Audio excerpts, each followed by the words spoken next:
¿Qué tal, amigos de la Tribu Política? Les saluda Eric Chapa. Como siempre, es un placer conectar con ustedes y de poner en perspectiva la situación nacional con respecto al este bichito. Esto es lo complicado porque yo siento que aunque se esté informando, aunque los técnicos y los médicos mexicanos, los especialistas, han estado en comunicación directa con la población desde prácticamente el día 1 que se vio ya como una pandemia, yo creo que, como lo ha dicho Andrés Manuel, casi ningún país del mundo tiene una comunicación tan directa y que día a día esté dando a conocer todos los avances y los casos y las estadísticas de este bichito, y sobre todo los mecanismos y de información que nos presentan las acciones de contingencia y de mitigación del mismo. Y estas informaciones han ido creciendo y se han mostrado como verdaderas, o sea, han dado en el clavo los médicos, porque lo que han estado señalando se ha estado cumpliendo. La situación es que los medios comunes de comunicación, que no son las redes sociales, que son pagados por, ya sabemos quiénes, los neoliberales, pues no informan correctamente. Al revés, ellos toman cualquier situación y la exageran y la ponen de una forma que haga quedar mal al gobierno federal de Andrés Manuel López Obrador y a la gente, al doctor subsecretario López-Gatell, no se diga, ¿no? Le llueve sobre mojado cada vez que él comenta una situación. El día de ayer una reportera que fue bastante insistente con él, pues decir, al revés, él contestó, se portó muy amable, y ellos dicen que se parece a Andrés Manuel, ¿no? Porque dependiendo, le preguntó de qué medio venía, entonces ahora dicen que dependiendo del medio es la respuesta. Sinceramente, ahí se ve la hipocresía de esta gente y no la pueden esconder. Y realmente no aprovechan el diálogo circular y la oportunidad que es que el gobierno federal nos esté informando sobre la realidad de lo que está pasando. Estamos en la etapa 3, una etapa complicada. Estamos ahorita donde más casos de infección hay. Decía, el día de mañana es el punto donde empieza el pico, donde va a haber más contagios. El incremento de contagios ha sido de 1,200 por día. Entonces esta tendencia se ha dado. Aparentemente se está estabilizando la curva. A nivel mundial también se está estabilizando la curva, que nos agarró de sorpresa esta situación, y es a lo que voy. Ningún gobierno de ningún lado estaba preparado para esto, ni siquiera China, que por ahí se maneja que desde noviembre tuvo casos y 6 semanas estuvo guardando la información y no avisó de este virus cuando ya sabía que lo tenía. Yo considero que eso no estuvo bien de parte de China. Me pregunto qué razón tenía, si fue a propósito. Es una cuestión geopolítica que tendríamos que entrar en ese tema, donde China está buscando la forma de convertirse en el as del mundo, o sea, en el líder mundial. Está inclusive buscando la manera de ya no aceptar dólares para sus transacciones, sino el yuan. Está tomando el control porque ahora es un país que está produciendo, porque el virus ya sabemos que está muy menguado en ese país, o sea, prácticamente nulo. Y el resto del mundo apenas está retomando algunas actividades. Países como Italia, Estados Unidos ya están regresando a las actividades con las precauciones debidas, con los tapabocas, con la sana distancia, y nuestro país no es la excepción. Vamos a ir regresando poco a poco a estas actividades, que urgente que lo hagamos, porque el daño material, económico, político, social que este virus ha causado es tremendo. Este bichito ha puesto en jaque al mundo, es una cuestión que no podemos dudar. No sabemos la extensión y el alcance de los mismos. El Producto Interno Bruto de los países está cayendo. México ha caído, Estados Unidos 6%, 7%. Pero el verdadero reflejo se va a ver el próximo trimestre, la realidad de los países.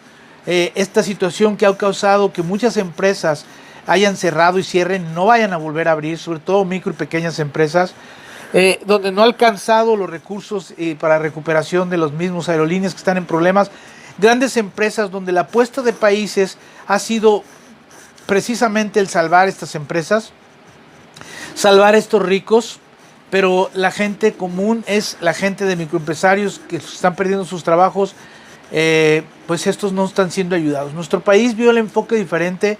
Andrés Manuel, como sabemos, no quiso ayudar a las empresas de arriba, sino ayudar a la gente necesitada con los préstamos, con las acciones que está tomando para buscar mitigar este efecto Una cosa que sí es importante es que estos esfuerzos sé que no van a alcanzar, pero hay mucha gente que tiene la necesidad y que no estaba inscrita en estos programas de los servidores de la nación, no estaba en ese censo. Entonces mi pregunta es, ¿qué programa va a haber en el gobierno federal para ayudar a la gente que no estaba dentro de ese censo y que requiere de la ayuda, y sobre todo estos pequeños y microempresarios? Bueno, regresando al tema, nadie estaba preparado y nos ha dejado mucha lección. Una lección de darnos cuenta, como lo dijo Andrés Manuel, que el neoliberalismo y la manera de llevar a cabo el mundo está caduca y que se acabó ese neoliberalismo, que es tiempo de un cambio profundo en los países. Y esto es muy interesante, amigos de la tribu, porque nos pone a pensar qué es lo que sigue. Ahorita se dieron muchas cosas, la gente va a salir medias sacadas de onda, como se dice, a una situación diferente, a un mundo que tal vez no sea igual, con la zozobra y con el miedo. Y eso es el llamado que yo hago, no tener ese miedo. Tenemos que aprender a entender que no todos se van a morir, que las cosas tienen que seguir. Como lo dije en otro video, tenemos que aprender a convivir con este bicho y aprender de esta nueva realidad y prepararnos, sí prepararnos, ser ahorrativos, no despilfarrar, volver las cosas que son importantes y no vivir la vida como si la tuviéramos garantizada. Los países van a tener que cambiar también sus posturas. Yo siento que la lucha en el mundo está entre los neoliberales y los nacionalistas, los conservadores. Nuestro país se ha tomado la decisión, el liderazgo de Andrés Manuel, que volviendo al caso, yo no sé por qué hay gente que insiste en derrocar a Andrés Manuel cuando su gobierno es legítimo. ¿Cómo vas a derrocar y no aceptar un gobierno que ganó las elecciones limpiamente por más de 30 millones de votos? Él es legítimo y está haciendo su papel y su trabajo en equipo.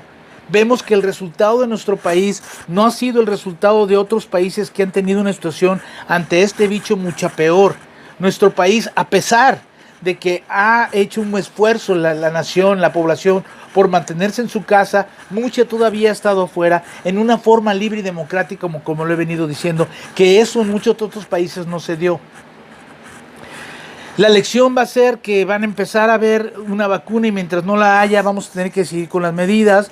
Los trabajos van a cambiar la forma en que se ven. Ahora va a haber otras formas porque la gente va a decir, bueno, sí pude trabajar de mi casa o vete a trabajar a tu casa, desde ahí puedes hacer las cosas. O sea, tenemos que prepararnos para unos cambios y tenemos que darnos cuenta y aprender de lo que pasó y también darnos cuenta que las cosas no van a ser iguales. Y tenemos que entender lo importante que ha sido saber que el gobierno federal actual ha insistido en darnos cuenta de cómo el deterioro de los sistemas de salud de nuestro país ha llevado una crisis en el mismo. Cómo el deterioro de los neoliberales al querer destruir a Pemex, querer destruir el sistema de salud, no han servido para mucho. Tenemos que entender que el mundo, a pesar de esta situación, también va a estar inmerso en una situación económica bastante fuerte, en una crisis económica sin precedentes, que no se sabe hasta dónde va a llegar, inclusive hasta niveles peores en Estados Unidos que la depresión de los años 1929. En el mundo nunca se había parado la economía como se paró ahora. Es increíble ver que el mundo se paró. Es algo impensable. Sin embargo, es una realidad. Entonces, a pesar de que tenemos situaciones en el país de una oposición que no es oposición, que no quiere perder sus derechos, que no quiere perder sus privilegios, que quiere regresar al régimen que vivía de corrupción, al régimen que vivía de contubernio, al régimen de impunidad en el que vivía, no podemos regresar al mismo. No podemos regresar al mismo. Entonces, a pesar de que hay temas importantes en nuestro país en la agenda que van a retomarse, como esto de Calderón, que ahora salió que sí sabía, obvio que sabía de García Luna, de sus nexos, obviamente estaba metido hasta el chongo. Y lo difícil es que esta gente sigue siendo hipócrita y no acepta la situación, no tiene la valentía Calderón de aceptar su situación y darse cuenta de que el pueblo mexicano le demanda a gritos por las injusticias, la corrupción, los engaños, las muertes y todo lo que su gobierno trajo.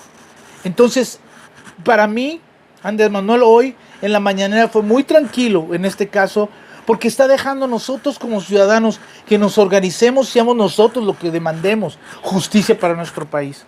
Entonces el llamado es a que precisamente tomemos esa posición y ese atributo y sobre todo ese derecho que nos da Andrés Manuel de democráticamente decidir o no el futuro de los expresidentes de nuestro país.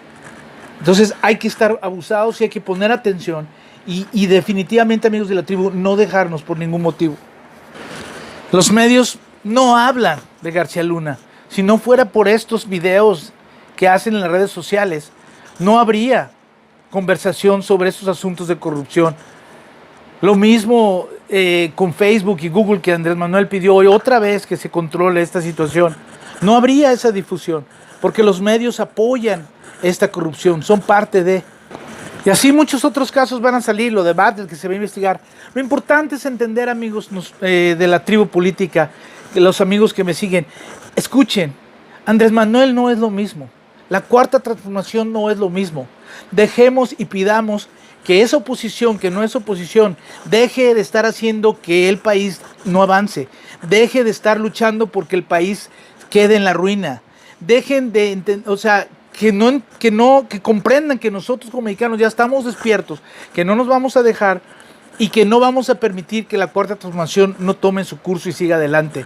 No lo vamos a hacer.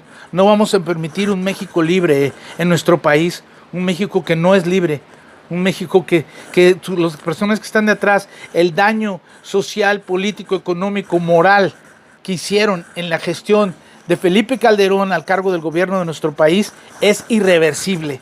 Y se le perdona, sí, pero no se olvida, amigos de la tribu. Les dejo este video, les mando un cordial saludo, nos vemos pronto en otro video. Denle like, por favor, y suscríbanse. Y gracias, tribu política, que estén bien.